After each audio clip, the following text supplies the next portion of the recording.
Ketika berita perusahaan rugi mau dipajaki 1%, asli membuat otak Sontoloyo jadi mikir. Ada apa ini bernegara sampai perusahaan rugi dipajaki juga? Sudah harus bayar karyawan, bayar overhead, bisnis rugi, masih kena pentung pajak lagi. Sementara BUMN yang rugi itu sudah sering disuntik pakai duit pajak, duit APBN hasil keringat rakyat. Membuat banyak yang berpikir, kok lu nggak amanah sih kelola negaranya? Sudah memajak tinggi, duitnya nggak buat untung juga pemakaiannya. Asli loh, BUMN itu sudah regulator, operator, tersering monopoli lagi. Yang bayar produknya, rakyat semua bayarnya tunai. Lalu BUMN-nya rugi.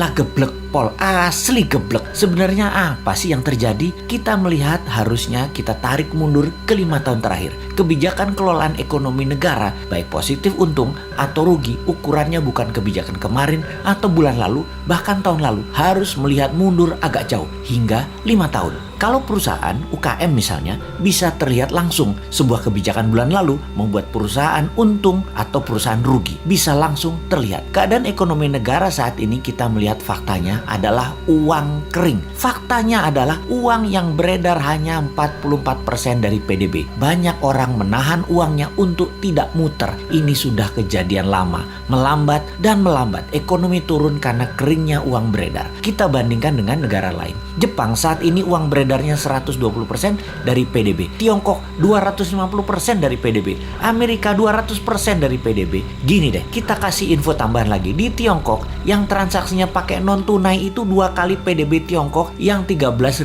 billion dolar. Sebanyak 26.000 billion dolar transaksi non cashnya. Indonesia hanya 6% dari PDB yang 1.000 billion tersebut. Hanya 60 billion. Langit dan dasar bumi perbandingannya. Gitulah kira-kira kita membandingkannya. Kemudian pajak mau naik 5%. Ada tax amnesty jilid 2 lagi rencananya. Waduh bos, kalau ini kejadiannya dalam negeri dongengnya Hans Christian Andersen, kalau raja mulai menekan dengan menaikkan pajak, itu tanda-tanda loh ya. Itu cerita semuanya berakhir tragis bagi sang raja. Biasanya pangeran negara tetangga pasti ambil alih, dan untungnya biasanya nih ya, raja yang menaikkan pajak tadi punya putri cantik. Seperti sumber daya alam lah yang kita mau bandingkan dengan cerita Hans Christian Andersen. Jadi masih selamat-selamat dikit lah selama putrinya bisa terselamatkan. Mudah-mudahan cepat sadar bahwa yang bisa menolong sebenarnya banyak putra bangsa yang terbaik di Indonesia ini. Bukan hanya seorang wanita yang bisa. Sayangnya putra-putri terbaik tersebut mau membantu syaratnya semua menteri ekonomi terkait,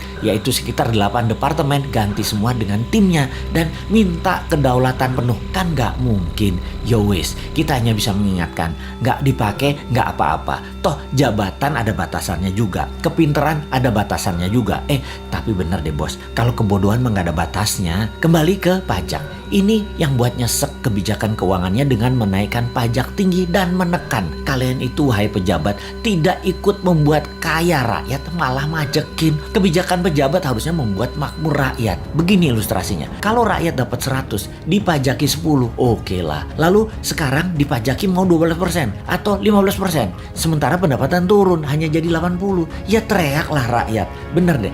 Kalau karena kebijakan yang bijaksana, rakyat dari 100 jadi 130. Jadi 150, diambil 15%, ya nggak apa-apa juga. Begitu loh menjadi pejabat. Kebijakannya menghasilkan manfaat baik. Sekedar mengingatkan lagi, pendukung pejabat saat ini terbanyak dari bisnis properti dan batu bara. Lalu 5 tahun ini properti setengah mati, bahkan sebagian sudah mati suri. Cash beredar rendah, kredit bank buat beli properti dibatasi, perkantoran dan mal lengang karena pembatasan gerak manusia. Pariwisata dunia belum jalan baik ke Indonesia. Lengkap sudah penderitaan pemain properti di Indonesia. Dulu dibantu, sekarang terlupakan. Piye toh bos, jadi banyak yang merugi.